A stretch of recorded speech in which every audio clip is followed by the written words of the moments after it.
back. Yeah, mic check, mic check, mic check. Oh man, we are back and we are officially live. Welcome to the Kicking the Real podcast. I'm your host, Andy Diosa. If you're a first time listener, thank you for being here. And as always, if you're a multiple time listener, thank you for being here. We made it. By the timing, by the time of this recording, it is almost June. Maybe by the time some of y'all listen to this recording, it will already be June. But this is the moment that I have been waiting for a long, long time. We are officially weeks away from the 2026 FIFA World Cup, which means we are officially on a nice little MLS break. Thank God for many, many reasons. But man, it is very exciting times. Things are about to ramp up completely in the world of soccer. But because of this World Cup, we get a beautiful, beautiful few weeks off of Major League Soccer play before the second half of the season picks up. And what better time to come back on here and try to nail this MLS 30 and 30? It's going to be my second attempt at it, right? So if you were listening to the first episode, I really appreciate you. I got a few kind messages of people saying they like the format. It's very informative and also very impressive how I'm kind of just rattling information of all 30 MLS teams here on my own. But I was 10 minutes over the 30 minutes that I allotted myself, which I wasn't happy about. So this is going to be chance number two. I'm not feeling great about hitting the 30 minutes, but my goal is to at least get closer and not stray further away. So under 40 for sure. Hopefully I can hit the 30. But we're just gonna do the same thing as I did last time. 1 through 15 in the East, 1 through 15 in the West, based on the standings at the World Cup break. And we'll see how it goes. It'll be a lot of rambling. It'll be a lot of good information. And this will be an episode to hold us over in the MLS world until mid to late July, early August, where things will pick back up after Colombia wins the World Cup. You heard it here first, baby. All right, let's go. The timer is this intro has been about 2.5 minutes, which is good. Just have to factor that in when I'm doing the very basic level math that I do here to try to get this going. But we are gonna start with Nashville SC right off the top. Actually, before I do that, sorry, no, let me track back. There has already been 7 head coaches fired in MLS this season. I just wanted to put that out there. 7 head coaches fired in MLS this season, which is absolutely incredible.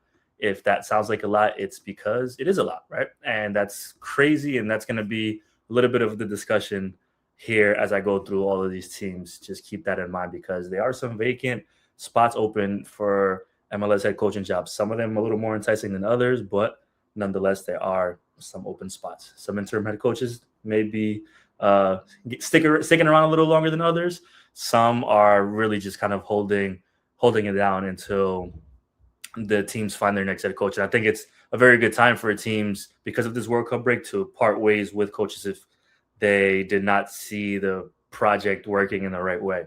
And I will get into all of those specifics when teams are mentioned that I need to talk about head coaches and being fired. Okay, now I'm at about 4 minutes. So back to the MLS 30 and 30. We will start with Nashville SC, the top team in the Eastern Conference, the top team in the Supporters Shield race. This team is sitting on a solid 33 points at the World Cup break, and it's pretty amazing. Everything Nashville has done has basically worked to perfection. I mean, there's not many things that you could say that have gone bad for Nashville.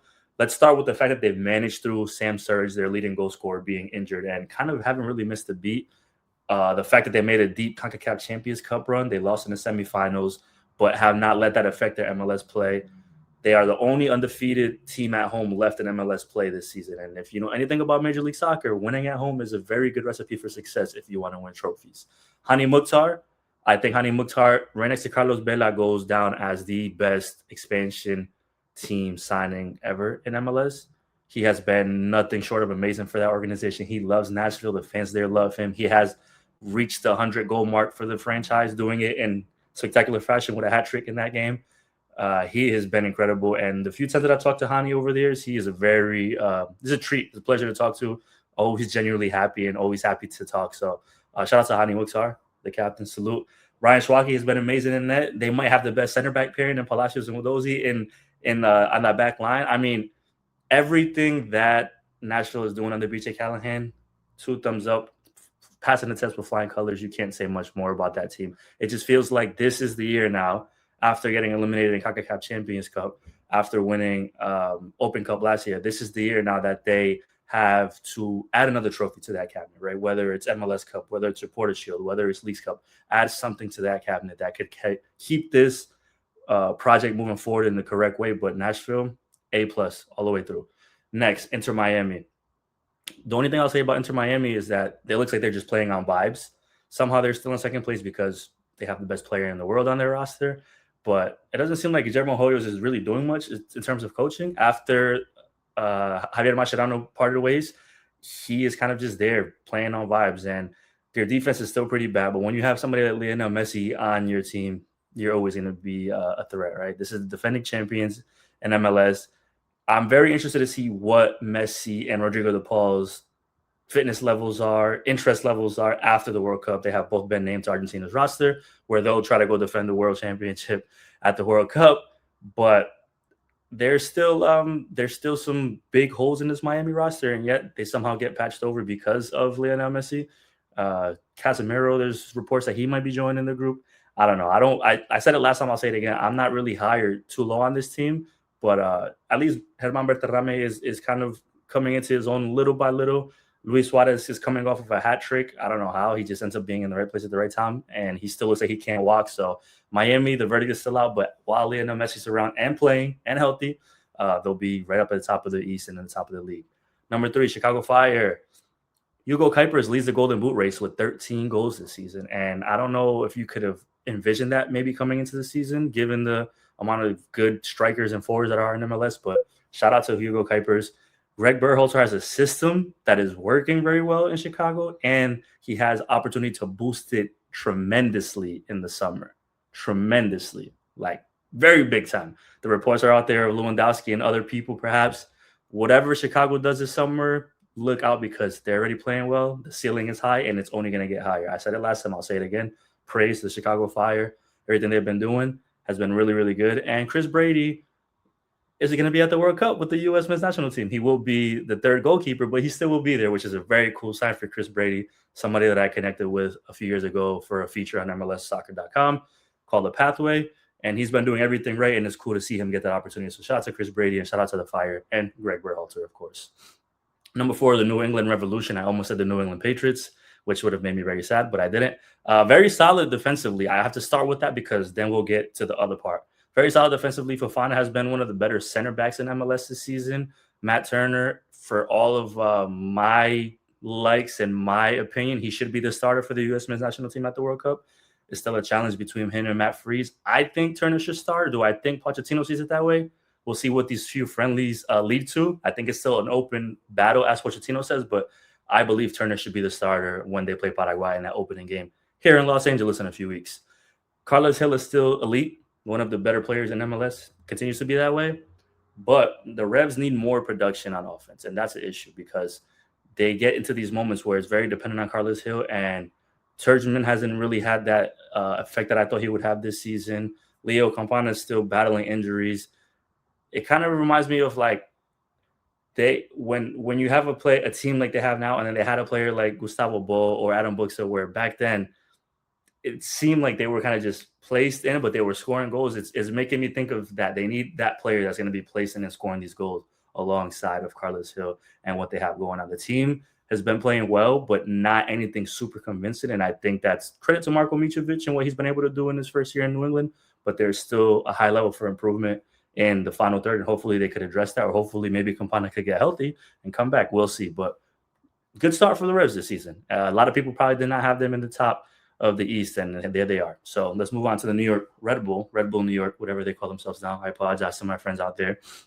Started off pretty well this year, a little bit up and down since, but it's a good start for Michael Bradley, right? The young kids are flourishing. Julian Hall has been a revelation this season, Mamedi, and they just have, and Ruvalcaba now recently is starting to come back in. You're starting to see Cade Cowell have a bit of effect, opposite to what I said on the last 30 for 30, or 30 and 30 rather, is those players hadn't really had that much of an effect, and now in these past few weeks they have started to do that. So if you could continue that, there's definitely a base there for the Red Bull to be very, very tough out in the East. And I like what they've done so far.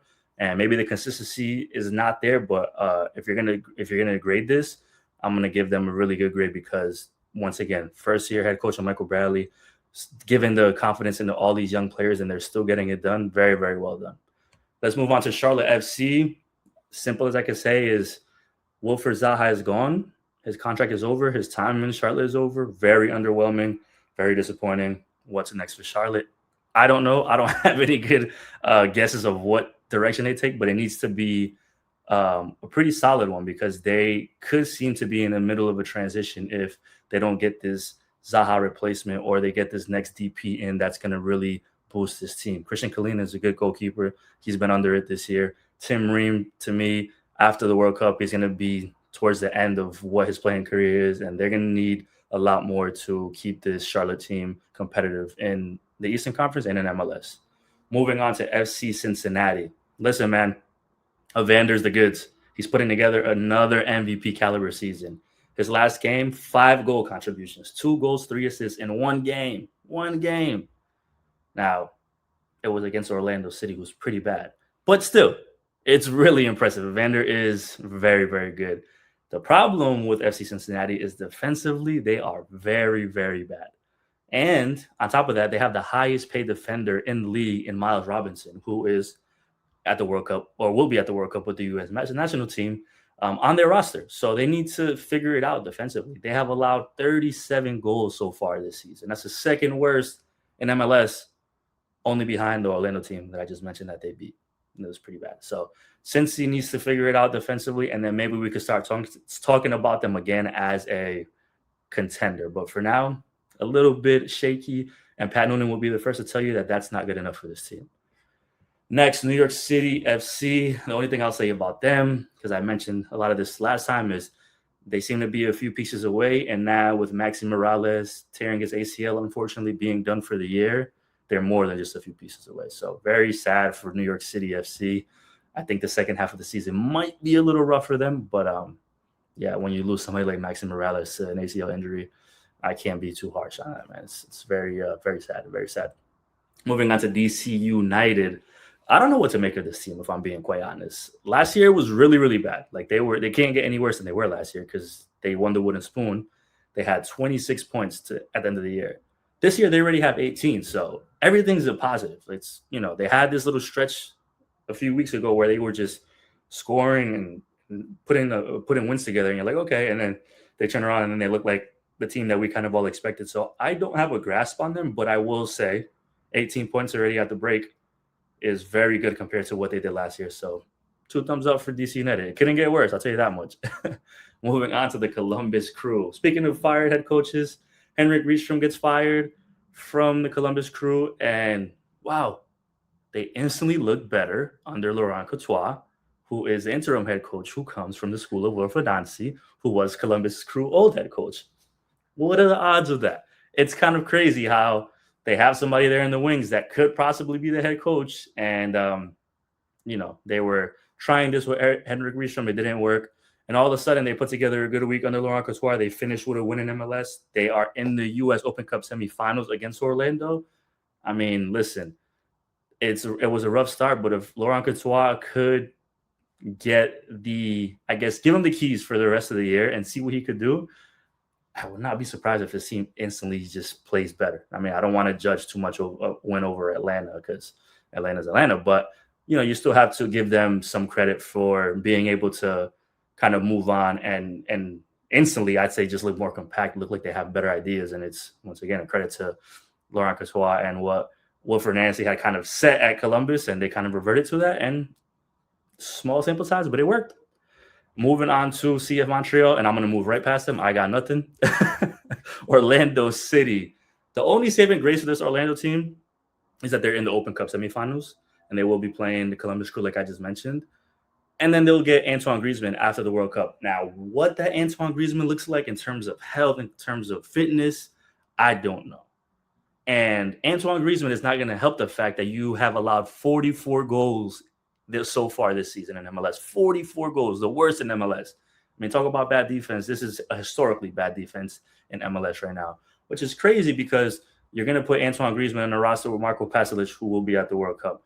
with somebody like Martin Ojeda, who has been really good for this Orlando team. But it needs to come together for Orlando. And I said it on the last episode, and I'll say it again.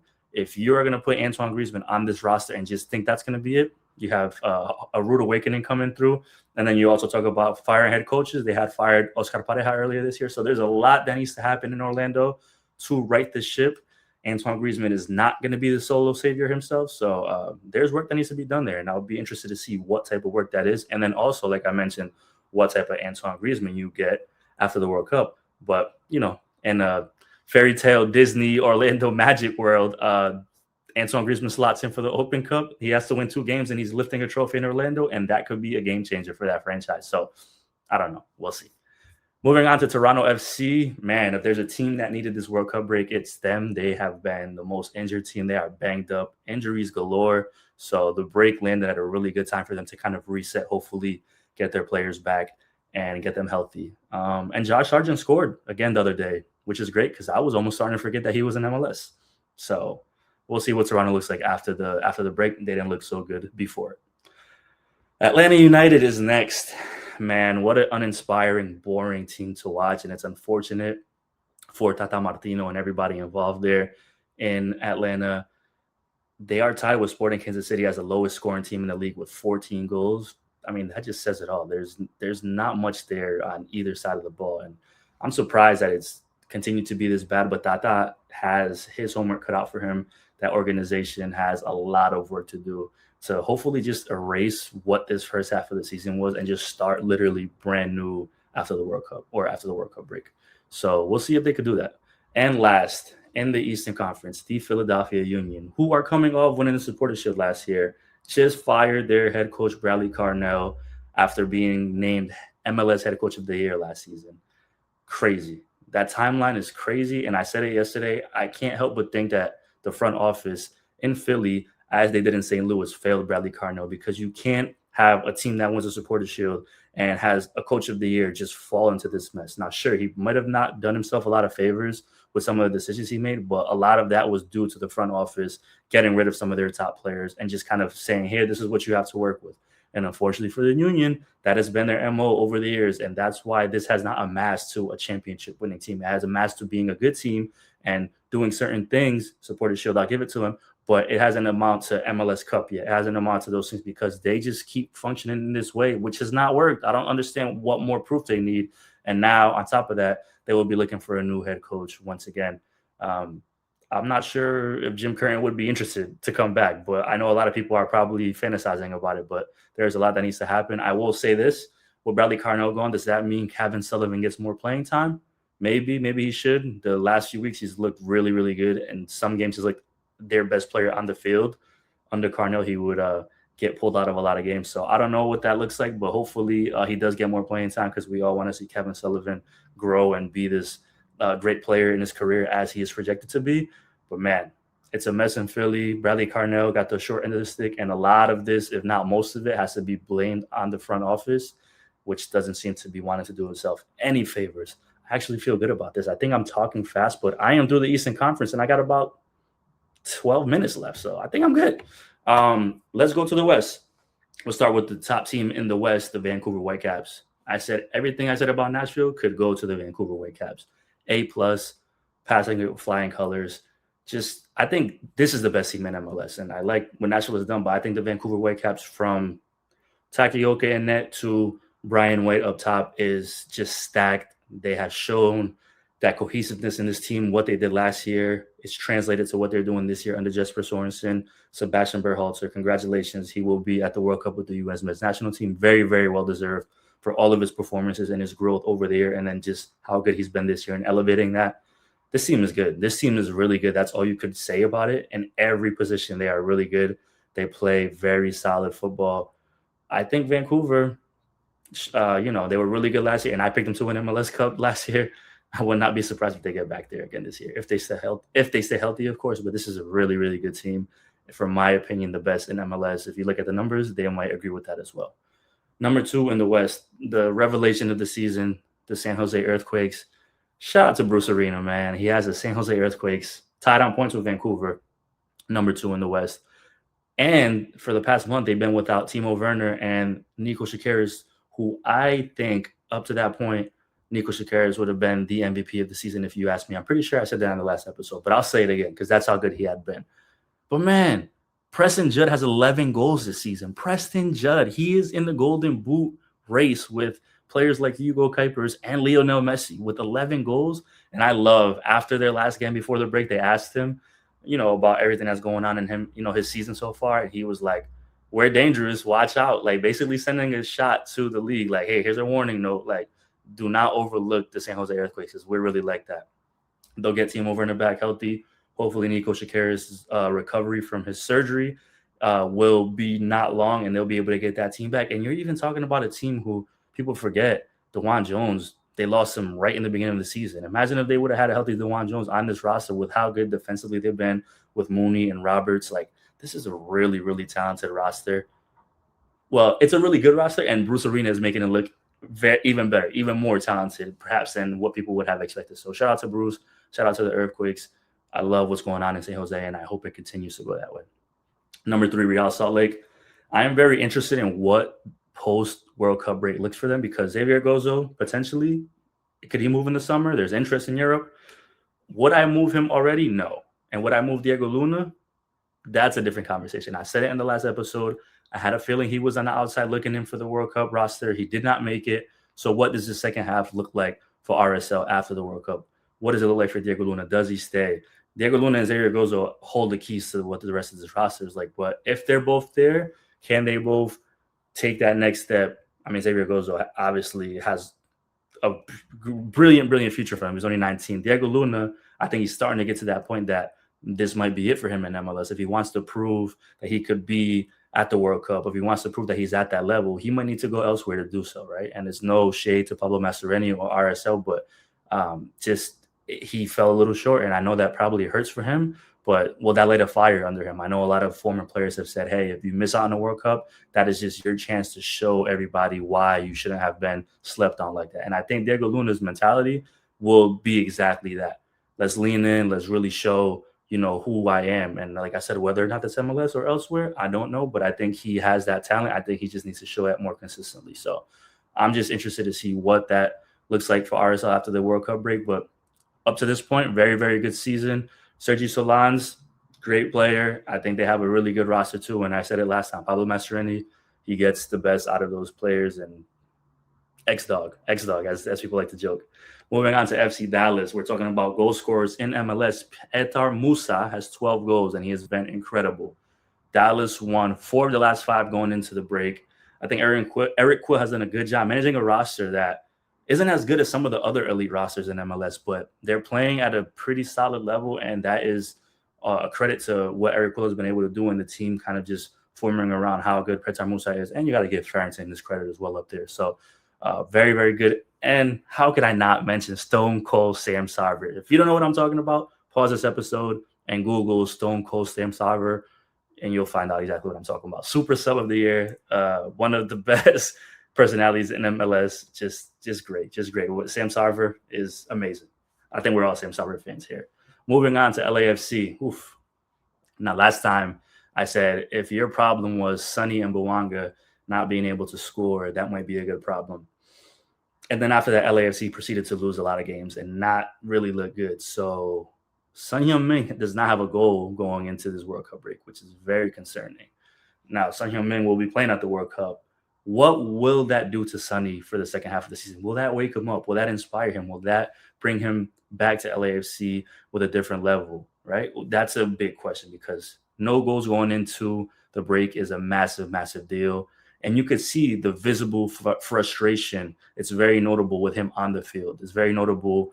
His I don't know what it is. I don't know if it's trying a little bit too hard just to kind of get that weight off of his shoulders, or just not as clean, not as connected with some of his teammates. There's visible frustration that you could see there, and that's not likely for a player of his caliber, for a player of his personality, who is very happy, who is very smiley. You could tell this frustration. And I'm around LAFC a lot. Do not challenge me on this because anybody that's watching could see it. But the important part is what moves will be made in the summer. Like, I know LAFC fans are calling for Mark Dos Santos to be fired, which is absolutely crazy. I'll tell you right now, his job is not in jeopardy. But but they have work to do. Maybe Timothy Tillman saved a little bit of that with his late goal against the Sounders, because they would have ended a month with no wins in May. Tillman's late goal against the Sounders, a very good pass by Tyler Boyd, by the way, helps them close out the month at least with the win with 3 points, and it kind of makes people relax a little bit. But Dos Santos, along with John Thornton, have a lot of work to do this summer, because this roster needs to be looked at and see, like, will they get that 9? What do they do? How do they move the pieces around? Sergio Palencia injury, like, there's a lot that could happen. There's rumors and reports of David Martinez potentially moving on to Germany, so there is a lot going on with LAFC. I asked Mark Dos Santos what his World Cup breaks looks like, in terms of looking at the roster and stuff like that, and he's like, basically gave me a long, funny answer and was like, "Listen, I'm gonna tell kids this: if you want to be a coach in the future, just don't." So take that as you may, man. You could tell. I think he just needs a really. I think everybody in LAFC needs a break, starting with Mark Dos Santos. But we'll see what they look like when they get back to play. Next is the Seattle Sounders. Listen, man, it's simple for Seattle. They need to score goals, and right now they're not doing that. They only scored 5 goals in the month of May, span of 5 matches, a goal a match. Not really, because they had a hat trick in one. So they were shut out in the last 2 games before the break. Like, do they finally need to spend some money on an attacker and bring the Raul Ruidiaz vibes back to this team, which had them at the peak of their MLS Cup wins and their CONCACAF Champions League win?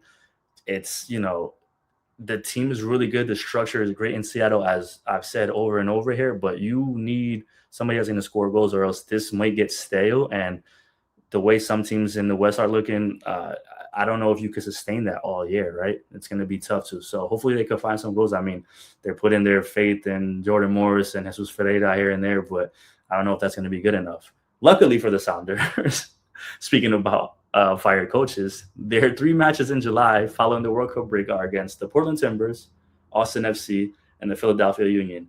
All 3 of those teams have fired their coaches. So there's that. Moving on to the Houston Dynamo.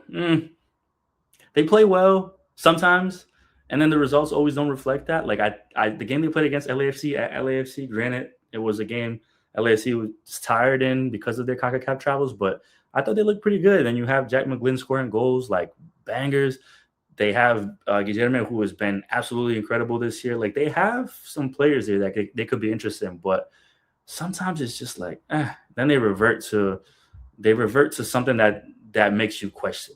And I don't know. That's what I feel like. I feel like I question them a lot, but they have that chip, and they have that energy to be able to be a little more consistent and be in the top tier of these Western teams. Do I think they'll get there? I don't know, because there's going to be some of these teams that are under them that might be coming with a little bit of heat in the second half. Moving on to Minnesota United, they hit a little bit of a slump. I just think there's not enough big names on that team to be a real contender. And then they made progress. The James Rodriguez thing obviously did not work out, but they need to get more consistency out of Tomas Chonkalai and Joaquin Pereira. Like, they've showed flashes and been really good in a lot of games this season, but it needs to be more consistent. And for you to be battling with teams in the Western Conference that have players like Brian White or Thomas Mueller or Denny Bouanga, like, teams of that nature, like, you're going to need to come with some heat. And I don't know if the Loons necessarily have that. Moving on to the LA Galaxy, man. Listen, they quietly are starting to climb the standings. They finished off with a big win at Seattle.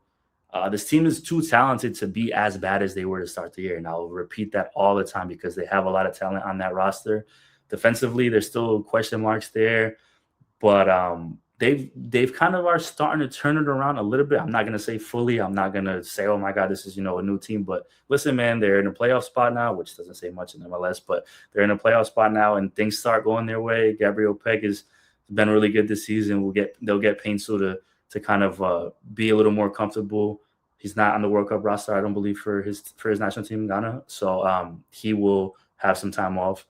Marco Reus, like, I think the time off will be well for the Galaxy, and I think they'll have a pretty strong second half of the season. But they come out of the break, and it's going to tell us a lot what happens then, because their first game out of the break is El Tráfico at home, and then a weekend after that they play the Cali Clásico against the Earthquakes at Stanford Stadium. So those games lead into Leagues Cup. Those 2 games will be very, very important to see what the second half of the Galaxy season looks like.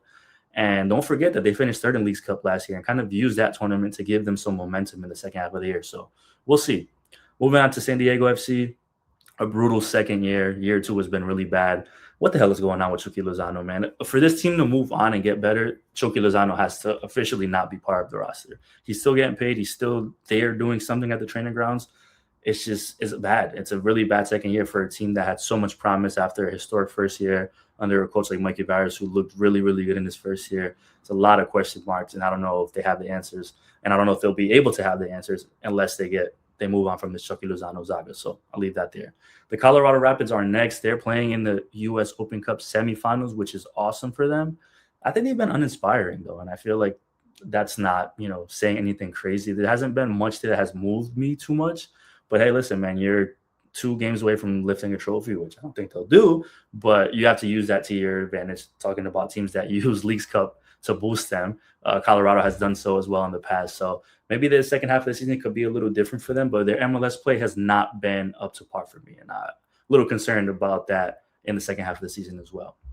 Next is St. Louis City, who will be playing the Colorado Rapids in the U.S. Open Cup Finals. Listen, if you're St. Louis, you have to go all in on trying to at least get to this final. And all they have to do there is beat the Colorado Rapids, and then you're in the final, either against Columbus or Orlando with Antoine Griezmann. But St. Louis, this is a newer team in MLS. They have a great first season, and then everything has kind of just fallen apart. This is a way to get the energy back. This is a way to kind of re-energize, no pun intended on the energizer part, to re-energize that fan base, to re-energize that organization, that franchise. Berkey gets time to recover from his injury.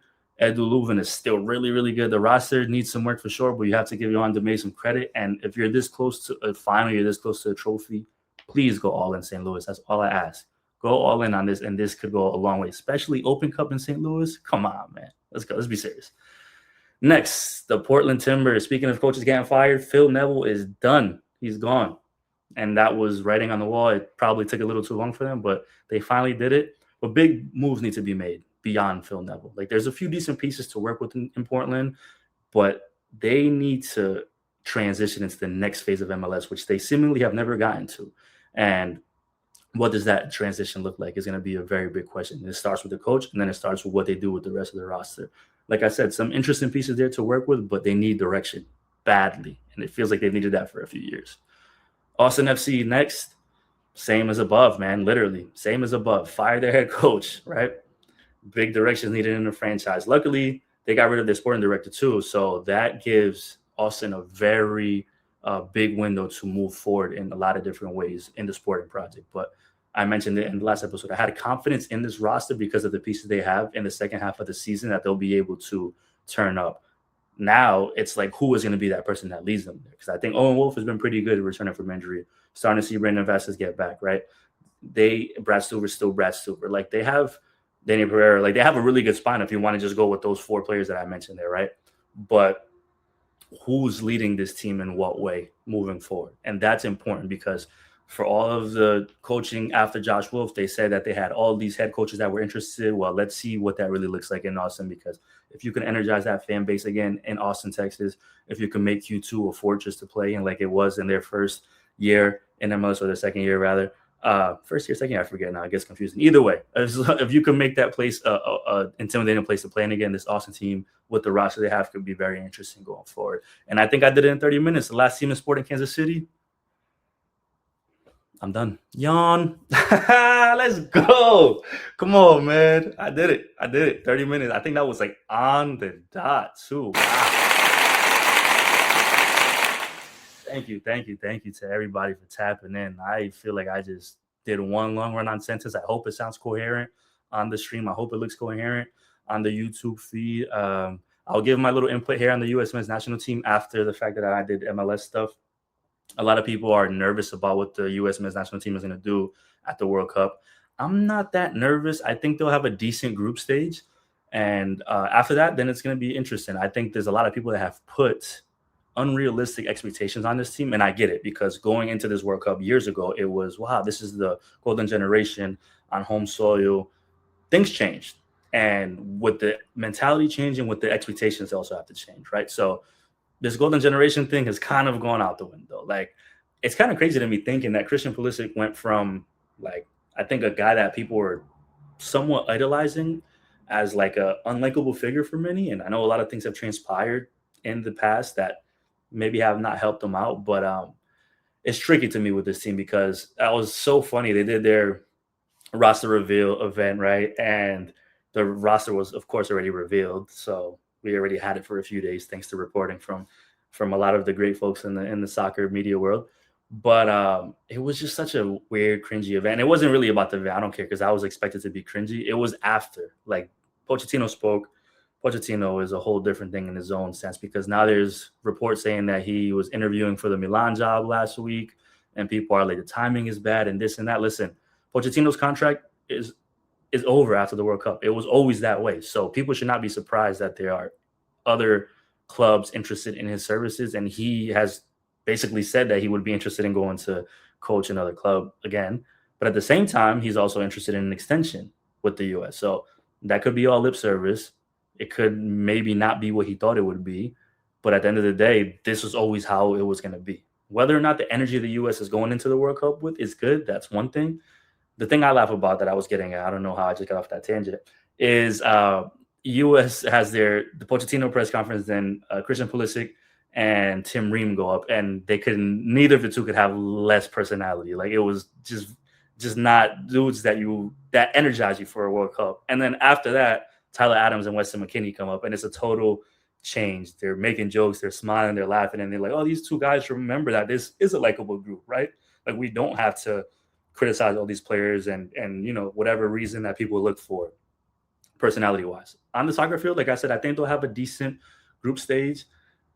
It's all about that Paraguay game. Like after Copa America failures and just everything that's been happening, if they lose that first game against Paraguay, then I would be concerned. But that's like as must win of a game as it gets, right? Because you have to start the tournament off with 3 points. I don't fear them getting out of a group, but it's the momentum, it's the energy, it's the belief that would bring to the fan base following this US team in the World Cup, that they start off with 3 points against Paraguay. Not a draw, 3 points, a win.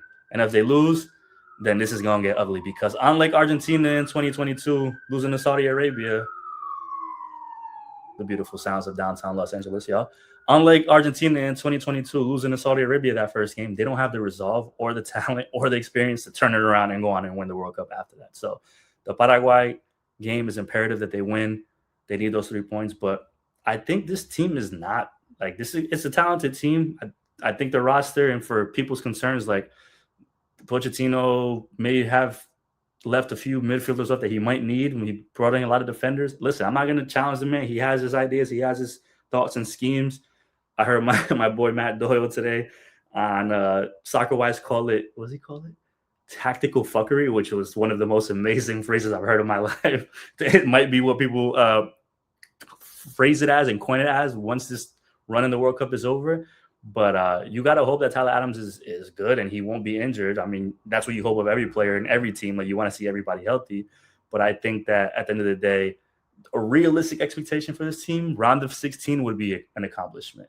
Now it's tough because what does that look like? Does round of 16 just mean progressing through the tournament and getting there? Maybe 1-0, maybe a win with a penalty. Like the progressing through the tournament is fine because that's what you want to do in a tournament. But what does the progression look like actually for the national team, which is what the question has always been with the Pochettino hire, with now thinking about what might be after Pochettino. What is those progressions? What does that progression look like? What does that state of progression look like for U.S. soccer? That's really what's important here. Unfortunately, the progression was supposed to be 2022, 2023, 2024, 2025 to get to this stage. It's not what people thought it was, right? It's not what people thought it was going to be. But at the same time, you cannot convince me that these group of players do not feel some type of responsibility and passion to come out on home soil and really not lay an egg. And I think that pressure, and I know Christian Pulisic hates being asked about pressure, but that pressure internally is bigger than anything else that anybody wants to talk about. And I think that this is a group that has some decently young players who know that this stage could be one that catapults their careers, as the World Cup has done for many players. So I could be naive and this could all come back and backfire, but I wanted to put it out there that I do not believe that this team is going to get grouped. I do not believe that this team is going to be embarrassing. I think they'll have a decent group stage, and I think round of 16 is an accomplishment. I think they'll get there. I have not looked at how the bracket would break out and who they would have to play, but let's start with the group stage. As they say, the group stage is the first stage, and getting out of the group is the bare minimum. It's the same thing they said in Copa America. Then you're talking about a red card for Tim Weah, and now you're like, man, what now? So let's see. I don't know if a lot of people agree with me, but that's all right. That's why we're here to give these takes. Now you're going to look at this episode and say, damn, the time is over 40 minutes. He failed. But guess what? I did it. MLS 30 and 30 with a little US talk. And with that, I will leave y'all because the World Cup is it's upon us soon, man. And that means I am about to be in these streets. Catch me if you can. Vamos Colombia. Peace and love to everybody. Until the next time.